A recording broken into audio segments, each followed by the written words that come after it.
فرمایا اے میرے حبیب صلی اللہ علیہ وسلم، ہم نے اس قرآن مجید کو عربی زبان میں آپ کی طرف نازل کیا ہے، اور یہ عربی زبان تمام زبانوں میں سب سے افضل، سب سے عمدہ اور سب سے زیادہ انسان کے احساسات اور جذبات اور ما فی الضمیر کو بیان کرنے والی ہے۔ باقی زبانوں کے تو 50 سے لے کر 80 تک حروف تہجی ہیں، لیکن عربی زبان کے صرف 29 حروف تہجی ہیں، اور انہی 29 حروف سے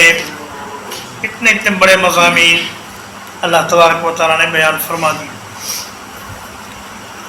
تو فرمایا یہ قرآن مجید افضل ترین زبان میں، افضل ترین انسان پر،